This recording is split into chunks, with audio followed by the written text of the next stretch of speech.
What's up, nerds and nerdettes and wee little nerdlings all?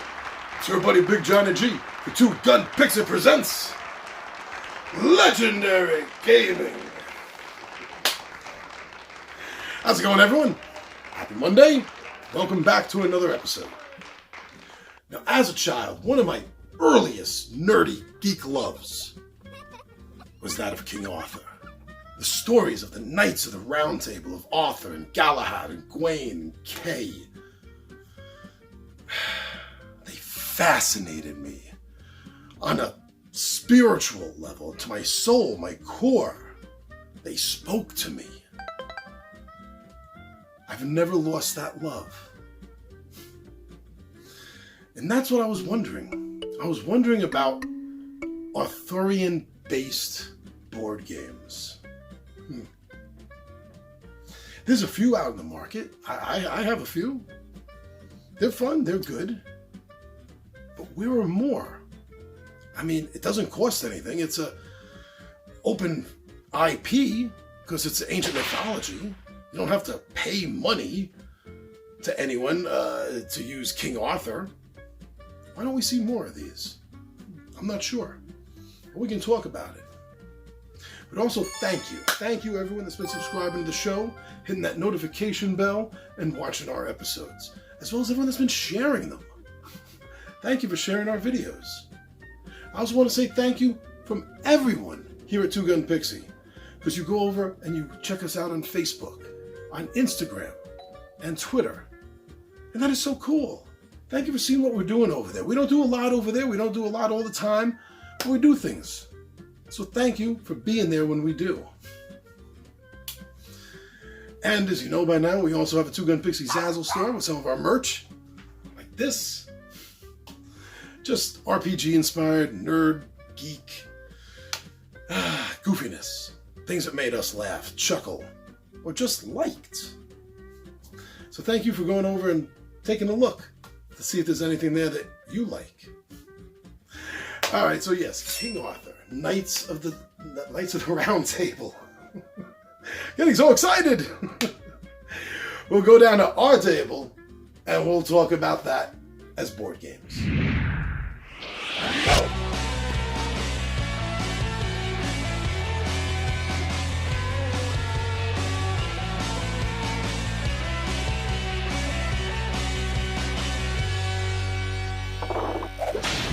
King Arthur and the Knights of the Round Table. From the ancient Welsh tales of the wild man of the woods Merlin to Malory's La Morte d'Arthur, a great myth filled with hero archetypes that resonate in human consciousness, ripe and ready to make money for board game designers and publishers, as well as give some great tabletop adventures to us gamers. Now, King Arthur, Knights of the Round Table, Merlin, these are stories that I have known and loved since my childhood. Now, it's not an untapped resource in the board gaming field, that's for sure. There are quite a few amazing board games out there that already exist. Some of them have even found their way to my shelf. Maybe some have found their way to yours. But when you take in consideration the massive amount of other genres that are filling up game stores' shelves for just vying for us to buy them, then there's not really as much as one would think, especially from something that really doesn't cost any money. You can use these characters, right? They're mythology. They're IP free. If, like me, you have a love, an interest at least, in the tales of King Arthur and Lancelot, Guinevere, Gawain, Galahad, Merlin, Mordred, Morgan Le Fay. The characters that have become classic in the human mind. Classic archetype figures. If you enjoy these characters and you're a board gamer, you should get some. There are a few. Actually, I'm not doing a top favorite list or anything, but just to let you know, 3 of my favorite all-time board games based on the myths of King Arthur and Camelot are Shadows over Camelot, which I think is just an absolutely great board game of cooperation, semi-cooperation, and possible backstabbing. Because the way you play the game, there may or may not be a traitor. You don't know. How is that going to affect the way you deal with the other players? You'd be amazed. Crazier Eights Camelot. This is another game of mine that I just absolutely love, and has the King Arthur theme branded right into it. Now, the Crazier 8 games in general are souped up versions of Crazy Eights, where each of the cards has an effect. It could be an instant effect, or it could be an asset that's going to lie out in front of you and affect the rest of the game. And these cards have some of the most beautiful art that I've ever seen. So this is a fantastic King Arthur twist to a game you're already familiar with, Crazy Eights. One of my favorites. And another one is a sort of RPG board game called Four Against Darkness, Knights of Destiny. And this is actually a one-player game, and it doesn't even touch into the Four Against Darkness world. It just uses that mechanic, because you in this game are a Knight of Camelot. You are searching for the Holy Grail. That's a good game. So if you're looking for good King Arthur games, right there, those are three of them. But like I said, this field, it feels like it's been untapped, like there's more to offer. And that's because there is so much more to offer in this entire field than just what's out there now, no matter how good it is. I got two ideas that bounce around in my head. I'll quickly throw it at you, and there's so many more that can be opened up from here. Now, one of the most important stories in King Arthur is actually the end. The Battle of Camlan. This is where him and his forces faced off against Mordred.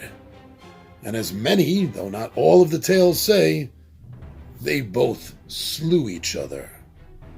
Some say Arthur lived a short time afterwards, but that's neither here nor there for the board game. You're looking for a miniatures war game? Why not a new twist on the Battle of Camlan? A modern twist, a modern board game version of epic scale, where both sides are fighting, whether for Mordred or for Arthur. And alongside both of them, you'll find the forces of magic, Morgana bolstering the side for Mordred, while Merlin helps in any way he can Camelot. I think this would be a pretty awesome miniatures war game, as I said before, of epic proportion.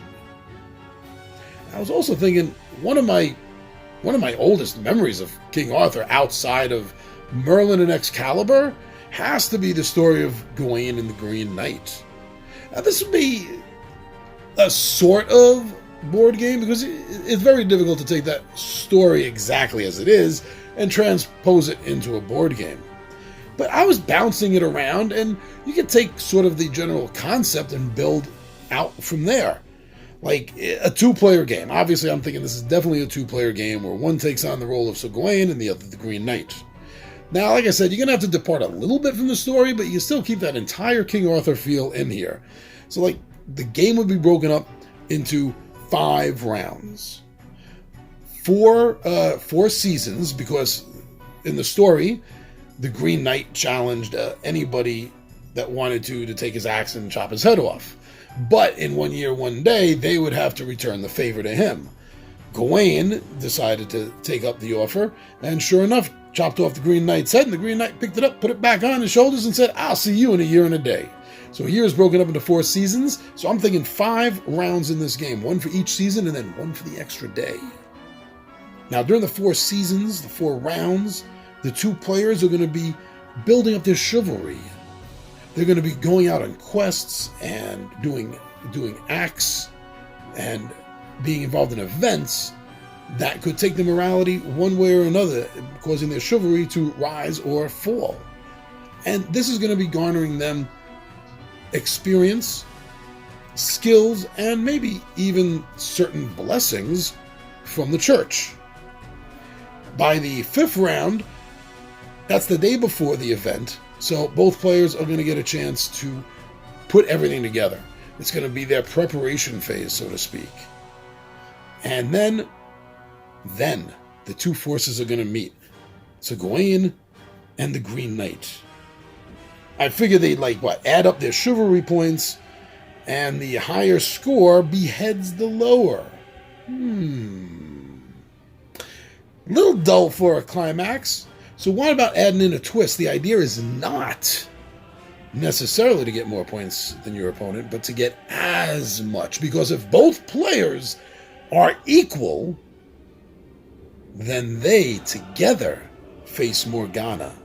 Because in the story, it was Morgana Le Fay who was behind all of this in order to weed out certain of Arthur's knights, killing them off one by one as they give in to temptation.